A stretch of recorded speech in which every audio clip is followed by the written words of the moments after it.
الحمدللہ رب العالمین والصلاة والسلام علی محمد الامین فاعوذ باللہ من الشیطان الرجیم بسم اللہ الرحمن الرحیم۔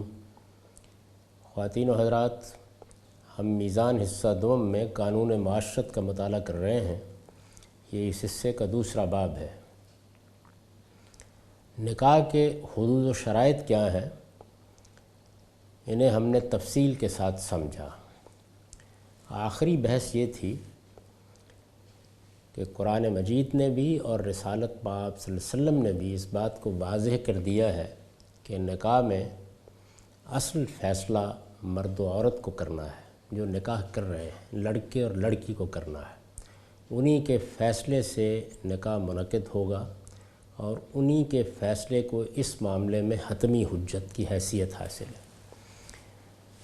چنانچہ رسول اللہ صلی اللہ علیہ وسلم کی بعض حدیث میں نے آپ کے سامنے رکھی، جن میں آپ نے بڑی وضاحت کے ساتھ یہ بتایا ہے کہ اجازت حاصل کرو، والدین ہی نکاح کرتے رہے ہیں، لڑکی سے اجازت حاصل کرو، اجازت حاصل کرنے کے لیے بیوہ کے معاملے میں، کنواری کے معاملے میں کچھ آداب بھی بتائے، اور یہ بات بھی اپنے ایک فیصلے سے واضح کر دی کہ اگر عورت راضی نہیں ہے تو پھر اس نکاح کو ختم کر دیا جائے گا۔ یعنی یہ سر تسر مرد و عورت کی رضامندی پر منحصر ہے، اس کا انعقاد اس کے بغیر نہیں ہو سکتا۔ دوسری جانب یہ حقیقت بھی سمجھائی گئی کہ اس سے خاندان کا ادارہ وجود میں آنا ہے، اس وجہ سے رشتوں کا احترام باقی رہنا چاہیے۔ نکاح کرنے کا فیصلہ تو مرد و عورت ہی کو کرنا ہے، لیکن انہیں اپنے سرپرستوں، اپنے والدین کی رضامندی کو بھی حاصل کرنا چاہیے۔ یہ دونوں پہلو وہ توازن پیدا کرتے ہیں جس سے ایک اچھی معاشرت وجود پذیر ہوتی ہے۔ ایک چیز قانونی حق ہے، وہ تو واضح ہو گیا کہ مرد و عورت ہی کا ہے، وہ اگر گلی میں کھڑے ہو کر بھی علانیہ ایجاب و قبول کر لیں تو نکاح منعقد ہو جائے گا۔ لیکن کیا ایسا کرنا چاہیے؟ تو یہ بتایا گیا کہ آداب یہ ہیں کہ مراتب کا لحاظ رکھا جائے، خاندان کی حرمت قائم رکھی جائے، ماں باپ اور سرپرستوں کا حق پہچانا جائے اور ان کو ساتھ لے کر یہ سب کیا جائے، کیونکہ دنیا میں تنہا نہیں رہنا۔ خاندان کے ادارے نے انہی رشتوں سے ترکیب پانی ہے اور انہی کی بنیاد پر اپنا اصل حسن نمایاں کرنا ہے۔ اس کے بعد اب حقوق و فرائض، یعنی مرد و عورت کے حقوق اور فرائض کیا ہیں۔ مرد و عورت یہاں شوہر اور بیوی کے بانی میں لفظ استعمال کیا جا رہا ہے۔ اس کے لیے سورہ نساء کی آیت 34 زیر عنوان ہے۔ سورہ نساء قرآن مجید کی چوتھی سورہ ہے۔ ارشاد فرمایا ہے، الرجال قوامون علی النساء بما فضل اللہ بعضهم علی بعض وبما انفقوا من اموالهم فالصالحات قانتات حافظات للغیب بما حفظ اللہ واللاتی تخافون نشوزهن فعظوهن واہجروهن فی المضاجع واضربوهن فإن أطعناكم فلا تبغوا علیہن السبیلا ان اللہ کان علیا کبیرا۔ اس آیت کا ترجمہ یہ ہے، مرد عورتوں پر قوام ہے، اس لیے کہ اللہ نے ایک کو دوسرے پر فضیلت دی ہے اور اس لیے کہ مرد اپنا مال خرچ کرتے ہیں۔ یہ سیاق بالکل بتا رہا ہے اور واضح طور پر بتا رہا ہے کہ یہاں مرد کا لفظ شوہر کے لیے بولا گیا ہے۔ قرآن مجید میں زبان کا یہ اسلوب ملحوظ رکھنا چاہیے کہ بعض اوقات الفاظ عام استعمال ہوتے ہیں، لیکن موقع کلام بتا دیتا ہے کہ یہاں یہ ایک خاص مفہوم میں ہے۔ ان کے استعمال کرنے میں عموم کی رعایت اپنے اندر بلاغت کے کچھ پہلو رکھتی ہے جن کو ہم الگ سے دیکھیں گے، لیکن یہ بات یہاں بالکل واضح ہے کہ جب یہ کہا ہے کہ مرد عورتوں پر قوام ہے تو اس کا مطلب یہ ہے کہ شوہر بیویوں پر قوام ہے۔ مرد عورتوں پر قوام ہے اس لیے کہ اللہ نے ایک کو دوسرے پر فضیلت دی ہے اور اس لیے کہ مرد اپنا مال خرچ کرتے ہیں۔ پھر جو نیک عورتیں ہیں وہ فرما بردار ہوتی ہیں، رازوں کی حفاظت کرتی ہیں، اس بنا پر کہ اللہ نے بھی رازوں کی حفاظت کی ہے، اور جن سے تمہیں سرکشی کا اندیشہ ہو انہیں نصیحت کرو اور ان کے بستروں میں انہیں تنہا چھوڑ دو، اور اس پر بھی نہ مانے تو انہیں سزا دو، پھر اگر وہ اطاعت کریں تو ان پر الزام کی راہ نہ ڈھونڈو، بے شک اللہ بہت بلند ہے، وہ بہت بڑا ہے۔ میں نے لکھا ہے اس آیت سے اوپر کے پیرے میں اللہ تعالیٰ نے یہ حقیقت واضح فرمائی ہے کہ انسان کے لیے جد و جہد اور مسابقت کا اصلی میدان اس کی خلقی صفات نہیں ہے۔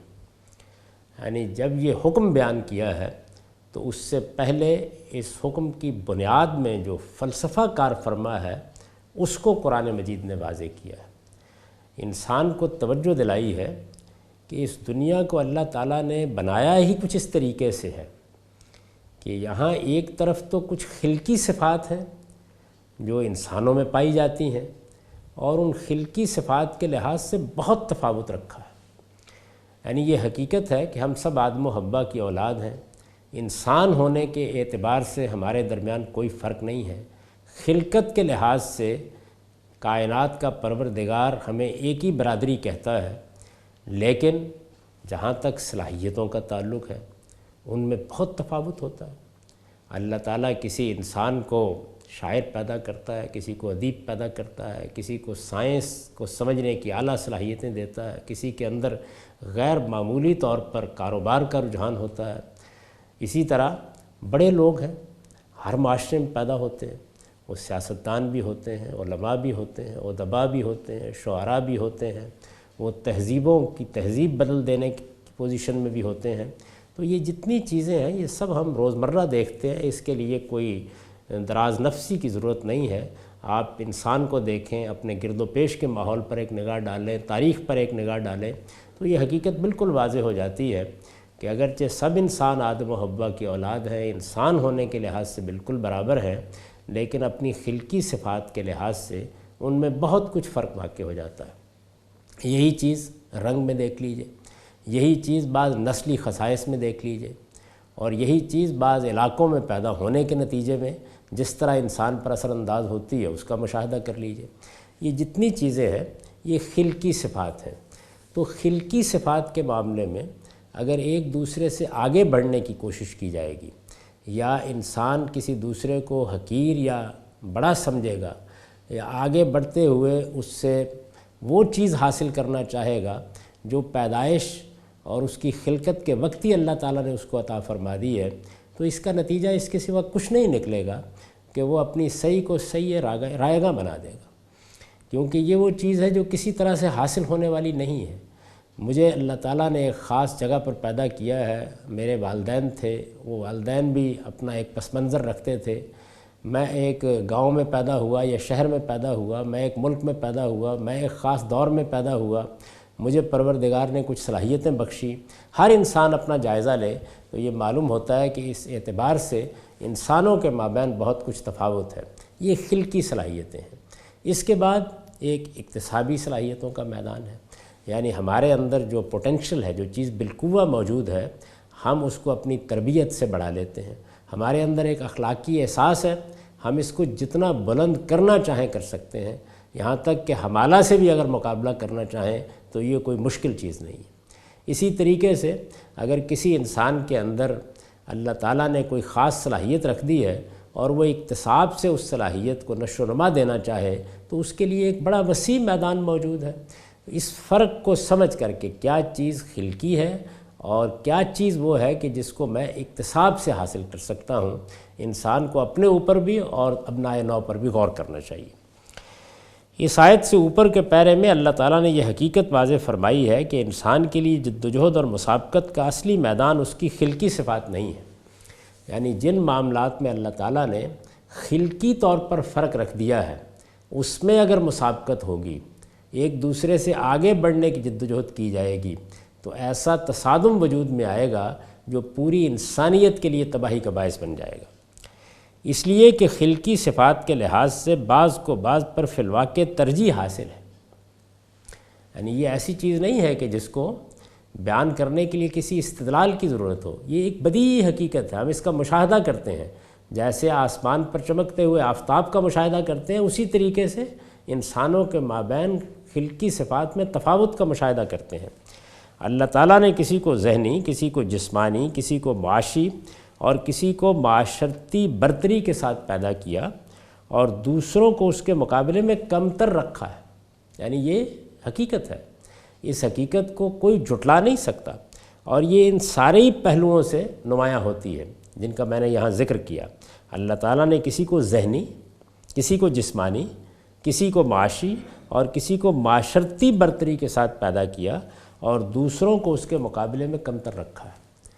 یہ ہمارا معاشرہ ہو، یہ دنیا کے جدید ترین تمدن ہو، یہ دنیا کی ترقی یافتہ تہذیبیں ہوں، جہاں جی چاہے چلے جائیے، انسانوں کا مطالعہ کیجئے، یہ حقیقت کسی طرح بھی جھٹلائی نہیں جا سکتی کہ ذہنی لحاظ سے، جسمانی لحاظ سے، معاشی لحاظ سے، معاشرتی اعتبار سے انسانوں کے مابین بہت فرق ہے۔ مرد و عورت کا معاملہ بھی یہی ہے۔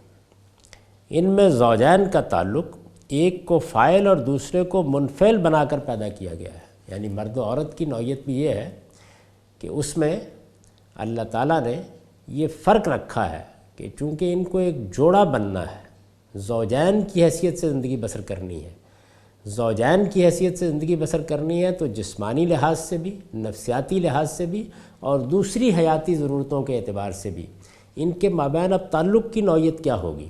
اگر دونوں کو ایک ہی کر دیا جاتا تو پھر ان کے اندر وہ زوجین کا تعلق پیدا نہیں ہو سکتا تھا۔ مرد و عورت کا معاملہ بھی یہی ہے، ان میں زوجین کا تعلق ایک کو فاعل اور دوسرے کو منفعل بنا کر پیدا کیا گیا ہے۔ یعنی ایک کے اندر فعالیت ہے، تحکم ہے، استبداد ہے، اور دوسرے کے اندر تاثر پذیری ہے، انفعال ہے۔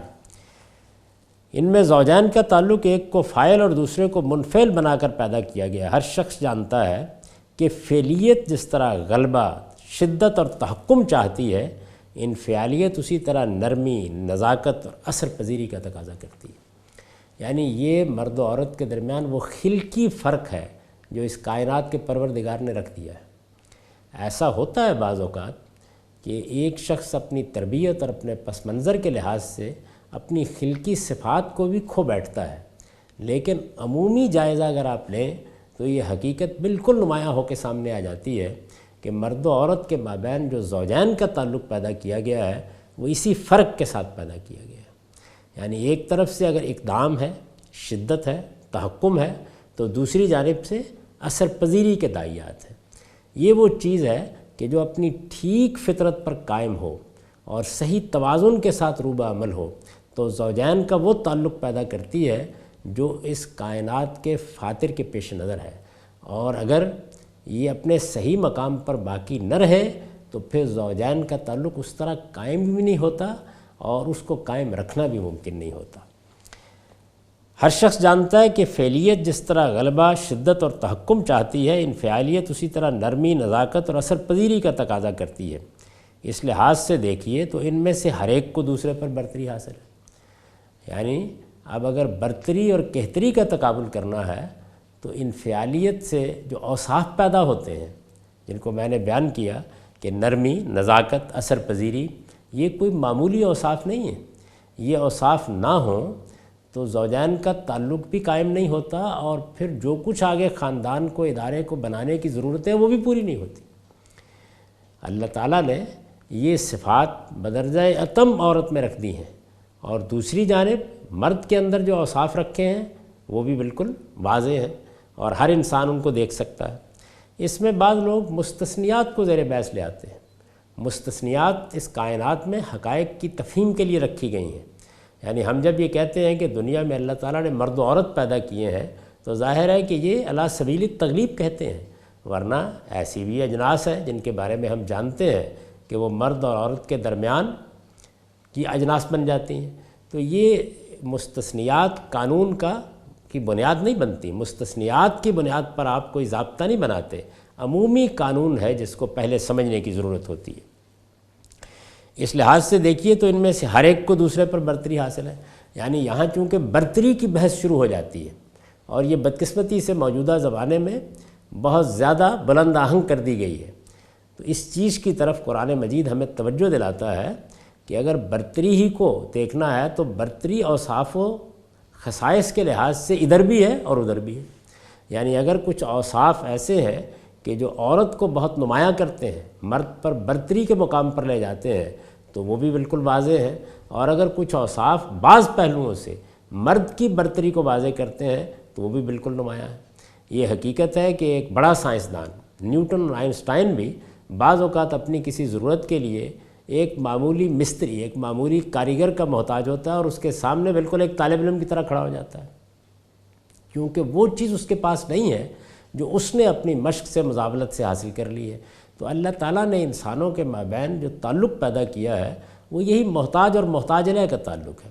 یعنی کچھ چیزوں میں اگر مجھے برتری حاصل ہے تو کسی دوسرے کو کسی دوسری چیز میں برتری حاصل ہے، اور یہاں میں اگر اس کا محتاج ہوں تو کسی دوسرے معاملے میں وہ میرا محتاج ہے. یہی وہ باہمی تعلق ہے جس کو سمجھنے کی ضرورت ہوتی ہے.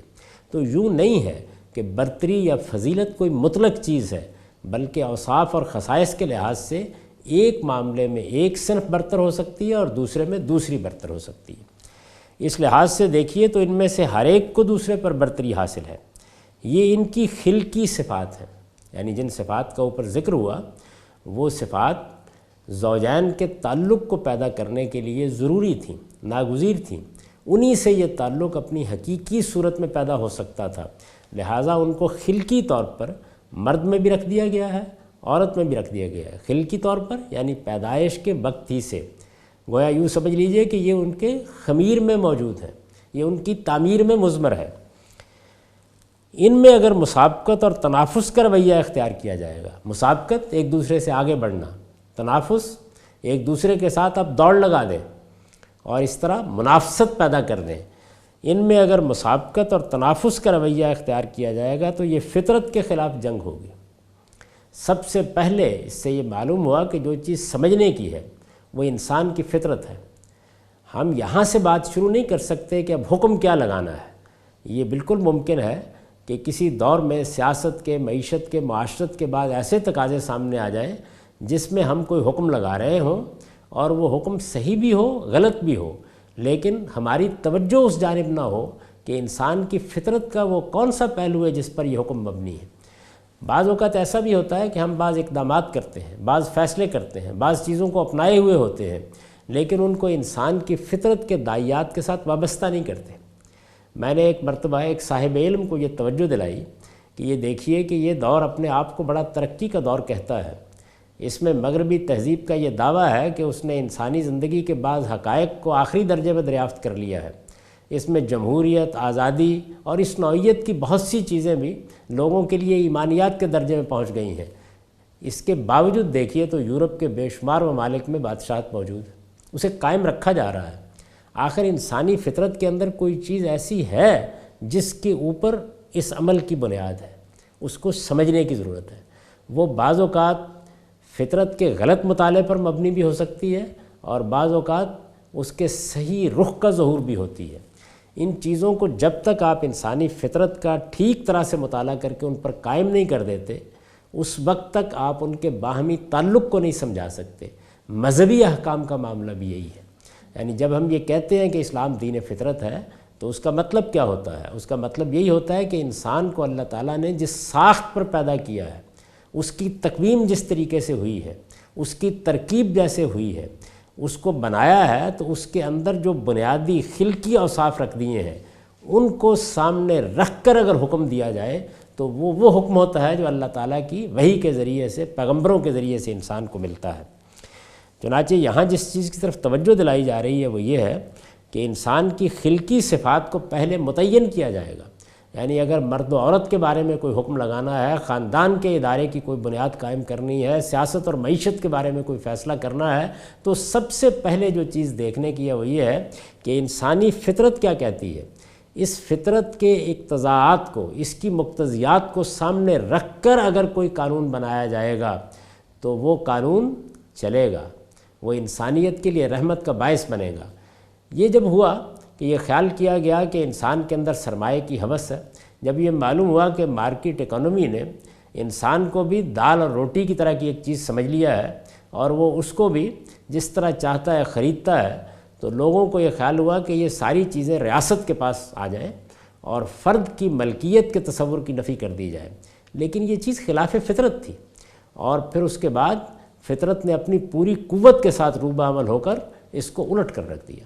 یہی معاملہ باقی چیزوں کا بھی ہے۔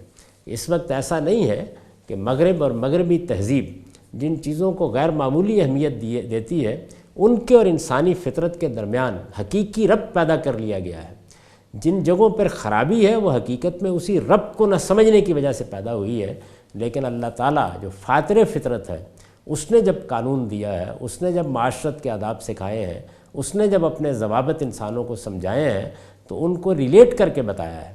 اور یہاں پر بھی دیکھیے کہ حکم بعد میں بیان ہوا ہے، پہلے اس بنیادی چیز کی طرف توجہ دلائی ہے، اس فلسفے کو واضح کیا ہے، یعنی پہلے یہ بتایا ہے کہ وہ کیا اساس ہے جس پر یہ حکم مبنی ہے۔ تو وہ اساس یہ ہے کہ انسان تھوڑی دیر کے لیے رک کر سوچے کہ اس کی وہ کیا خلقی صفات ہیں جو مرد کی حیثیت سے اس کے اندر نمایاں ہیں یا عورت کی حیثیت سے اس کے اندر نمایاں ہیں۔ ان خلقی صفات کو کبھی بھی تنافس کا اور مسابقت کا موضوع نہیں بننا چاہیے۔ ان میں اگر مسابقت اور تنافس کا رویہ اختیار کیا جائے گا تو یہ فطرت کے خلاف جنگ ہوگی۔ فطرت کے خلاف کوئی جنگ کبھی کامیاب نہیں ہوتی۔ یہ فطرت کے خلاف جنگ ہوگی جس کا نتیجہ اس کے سوا کچھ نہیں نکل سکتا کہ بالآخر دونوں اپنی بربادی کا ماتم کرنے کے لیے باقی رہ جائیں۔ یعنی جب بھی فطرت کے خلاف جنگ کی جائے گی تو انسان صرف اپنی تباہی اور بربادی کا ماتم کرے گا، یعنی کچھ دیر کے بعد اس کو یہ محسوس ہوگا کہ وہ بہت کچھ کھو بیٹھا ہے۔ دنیا کی تاریخ پر نظر ڈال کے دیکھیے، جب جب انسانی فطرت کے خلاف کوئی مقدمہ قائم کیا گیا، انسانی فطرت کے خلاف کوئی فلسفہ تراشا گیا، انسانی فطرت کے خلاف کوئی نظم قائم کرنے کی کوشش کی گئی، ایسا ہی ہوا۔ یعنی اس کا نتیجہ اس کے سوا کچھ نہیں نکلا کہ یہ معلوم ہوا کہ برسوں کی جد و جہد کے باوجود یہ صحیح رائے گاں تھی، اس کا کچھ بھی حاصل نہیں تھا۔ تو یہ چیز ہے جس کو سب سے پہلے قرآن مجید نے یہاں واضح کیا ہے۔ اور پھر ایک مرتبہ سمجھ لیجئے کیا بات واضح کی ہے کہ انسان کی کچھ خلقی صفات ہیں، یہ خلقی صفات مرد اور عورت کے درمیان بھی ایک امتیاز پیدا کرتی ہیں۔ انسان ہونے کے لحاظ سے وہ بالکل برابر ہے، ان کے مابین انسان ہونے کے لحاظ سے مساواتی ہونی چاہیے، انسانی حقوق کے لحاظ سے بھی ان کے مابین کوئی فرق نہیں کیا جا سکتا۔ لیکن کیا مرد و عورت بالکل یکساں ہیں؟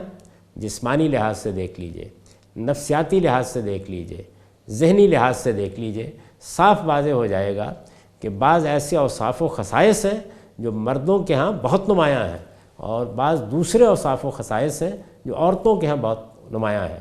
اس میں اس وقت جو چیز زیر بحث ہے وہ ان کے وہ اوصاف و خصائص نہیں ہیں جن کا تعلق شعر سے، ادب سے، فلسفے سے، حکمت سے، کسی خاص فن کی تحصیل سے ہے، بلکہ وہ خلقی صفات زیر بحث ہیں جن کی بنیاد پر وہ مرد یا عورت بنے ہیں۔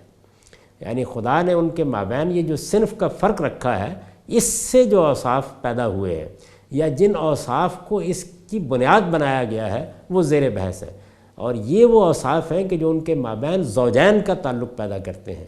ان کی طرف توجہ دلا کے قرآن مجید نے یہ بتایا کہ ان میں ایک کو دوسرے پر برتری حاصل ہے، یعنی بعض پہلوؤں سے مرد کو عورت پر اور بعض پہلوؤں سے مرد کو عورت پر۔ میں آپ سے عرض کرتا ہوں کہ مرد و عورت کے مابین اصل میں یہ وہ اوصاف و خصائص ہیں جن کا اگر صحیح شعور نہ ہو تو بعض اوقات کسی فلسفے، کسی حکمت، کسی قانون کی ایسی غلط بنیاد استوار ہو جاتی ہے کہ تا ثریا میرود دیوار کج کی صورت پیدا ہو جاتی ہے۔ اللہ تعالیٰ نے بتایا ہے کہ اس کے مقابلے میں ایک دوسرا میدان بھی ہے، یعنی یہ خلقی اوصاف کا میدان ہے، خلقی صفات کا میدان ہے۔ اس میں مسابقت نہیں ہونی چاہیے، ان کو ایک حقیقت کے طور پر قبول کر کے آگے بڑھنا چاہیے، لیکن ایک دوسرا میدان ہے، اور وہ دوسرا میدان اکتسابی صفات کا ہے۔ اللہ تعالیٰ نے بتایا ہے کہ اس کے مقابلے میں یعنی خلقی صفات کے مقابلے میں، خلقی صفات کی بنیاد پر جو تفاوت پیدا ہوتا ہے اس کے مقابلے میں ایک دوسرا میدان بھی ہے، اور وہ اکتسابی صفات کا میدان ہے۔ اکتسابی صفات یعنی جن کو ہم اخذ کر سکتے ہیں، جن کا ہم کسب کر سکتے ہیں، جن کو ہم اپنے اندر پیدا کر سکتے ہیں، جن کے لیے اگر بالقوہ کوئی چیز ہمارے اندر موجود ہے تو اس کو نشو و نما دے سکتے ہیں، اس کو بڑھا سکتے ہیں، اس کو آخری منتہا تک پہنچا سکتے ہیں۔ اللہ تعالیٰ نے بتایا ہے کہ اس کے مقابلے میں ایک دوسرا میدان بھی ہے، اور وہ اکتسابی صفات کا میدان ہے۔ یہ نیکی، تقوی، عبادت، ریاضت اور علم و اخلاق کا میدان ہے۔ علم و اخلاق کا میدان ہے، یعنی اگر عورت چاہے کہ وہ نیکی میں دنیا کے تمام مردوں سے آگے بڑھ جائے تو یہ میدان کھلا ہوا ہے۔ اگر وہ چاہے کہ وہ تقوی میں، عبادت میں، ریاضت میں دنیا کی ہر مخلوق سے آگے بڑھ جائے، بلکہ اگر فرشتوں کے ساتھ بھی مقابلہ کرنے کا فیصلہ کر لے تو اس میں بھی ہو سکتا ہے کہ اللہ تعالیٰ اس کو فتح و نصرت سے ہمکنار کر دیں۔ یہ اکتسابی صفات ہے۔ یہ نیکی، تقوی، عبادت، ریاضت اور علم و اخلاق کا میدان ہے۔ علم ایک جامع تعبیر ہے، یعنی وہ چیزیں جن کو آپ حاصل کرتے ہیں، سیکھتے ہیں، ان میں سب علوم فنون شامل ہیں۔ یعنی ایک عورت اگر چاہتی ہے کہ وہ اعلیٰ درجے کی ادیب بنے، اعلیٰ درجے کی شاعر بنے، وہ سائنس میں کمال پیدا کرے، وہ طب میں کمال پیدا کرے، علم کے بے شمار میدان ہیں۔ دین کا علم بھی ظاہر ہے اسی میں شامل ہے، تو اس میں کوئی راستہ بند نہیں ہے۔ اللہ تعالیٰ نے اس کی بے پناہ صلاحیتیں دی ہیں، عورتوں کو بھی دی ہیں، مردوں کو بھی دی ہیں۔ اسی طرح کا معاملہ اخلاق کا ہے، یعنی اگر دوسروں کے ساتھ معاملہ کرنے میں، دوسروں کے حقوق ادا کرنے میں ہم اپنے اندر اعلیٰ ترین اوصاف پیدا کرنا چاہیں، وہ جو رسالت مآب صلی اللہ علیہ وسلم کے بارے میں قرآن مجید نے فرمایا ہے کہ انک لعلی خلق عظیم، تو اس عظیم اخلاق کو اپنے اندر پیدا کریں۔ جیسے کہ ارشاد فرمایا کہ بعثت لأتمم مکارم الاخلاق، میں اعلیٰ اخلاق کو اس کے منتہائے کمال تک پہنچانے کے لیے مبعوث ہوا ہوں۔ اس کو بھی اگر ہدف بنا لیا جائے، عورت بنا لے، مرد بنا لے، تو یہ میدان کھلا ہوا ہے۔ تو یہ سمجھ لیجئے کہ نیکی، تقوی، عبادت، ریاضت، علم اور اخلاق یہ اکتسابی صفات کا میدان ہے۔ قرآن نے اس کے لیے جگہ جگہ ایمان اور عمل صالح کی جامع تعبیر اختیار فرمائی ہے۔ یعنی قرآن مجید یہ کہتا ہے کہ ایمان اور عمل صالح اس کی پیغمبروں نے دعوت دی ہے، اور اس دعوت پر لبیک کہنے کے لیے مرد بھی آگے بڑھ سکتے ہیں، عورتیں بھی آگے بڑھ سکتی ہیں، اور ان کے تقاضوں کو پورا کرنے میں جس منتہا تک چاہیں جا سکتی ہیں۔ قرآن نے اس کے لیے جگہ جگہ ایمان اور عمل صالح کی جامع تعبیر اختیار فرمائی ہے۔ مسابقت اور تنافس کا میدان در حقیقت یہی ہے۔ اس میں بڑھنے کے لیے کسی پر کوئی پابندی نہیں، بلکہ مسابقت اس میدان میں اتنی محمود ہے جتنی خلقی صفات کے میدان میں مذموم ہے۔ یعنی خلقی صفات جیسے کہ میں نے عرض کیا، خدا نے آپ کو ایک چہرہ دے دیا ہے، ایک قد کاٹ دے دیا ہے، ایک قامت آپ کی بنا دی ہے، خدا نے آپ کو والدین کے گھر میں پیدا کیا، اس کا انتخاب اس نے خود کیا ہے، کہاں آپ پیدا ہوئے، کس وطن میں پیدا ہوئے، یہ جتنی چیزیں ہیں یہ سب کی سب آپ کی شخصیت کا حصہ ہے۔ اگر ان کو ماضی میں جا کر بدلنے کی کوشش کی جائے گی تو انسان موقع کھائے گا۔ اسی طریقے سے وہ صفات ہیں جو عورت کو عورت بناتی ہیں، مرد کو مرد بناتی ہیں، یہ سب خلقی صفات ہیں۔ ان میں جیسے کہ اوپر معلوم ہوا کہ مسابقت اور تنافس مذموم ہے، اس کو قابل قبول نہیں سمجھا جائے گا۔ ان دوسری صفات میں، یہ جن کا میں نے ذکر کیا، یعنی نیکی، تقوی، عبادت، ریاضت، علم، اخلاق، ان میں مسابقت محمود ہے۔ اس میں بڑھنے کے لیے کسی پر کوئی پابندی نہیں، بلکہ مسابقت اس میدان میں اتنی محمود ہے جتنی خلقی صفات کے میدان میں مذموم ہے۔ یعنی وہاں اس کی مذمت کی جائے گی، روکا جائے گا، انسان کو بتایا جائے گا کہ خلقی صفات کے میدان میں مسابقت کا نتیجہ تباہی اور بربادی کی صورت میں نکلے گا، لیکن اکتسابی صفات ان میں جتنا وہ آگے بڑھے گا اتنا ہی اس کا رویہ قابل تعریف ہوگا۔ مرد بڑھے تو اس کو بھی اپنی جد و جہد کا پھل ملے گا، اور عورت بڑھے تو وہ بھی اپنی تگ و دو کا ثمرہ پائے گی۔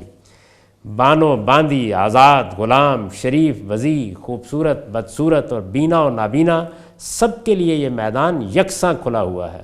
دوسروں پر فضیلت کی خواہش ہو تو انسان کو اس میدان میں خدا کا فضل تلاش کرنے کے لیے نکلنا چاہیے۔ اپنی محنت غلط میدان میں برباد کرنے سے لا حاصل تصادم اور بے فائدہ تنازعات کے سوا کچھ بھی حاصل نہیں ہوتا۔ حوصلہ آزمانے اور ارمان نکالنے کے لیے صحیح میدان یہ ہے، جس کو اترنا ہو وہ اس میدان میں اترے۔ اقول قولی ھذا واستغفر اللہ لی ولکم ولسائر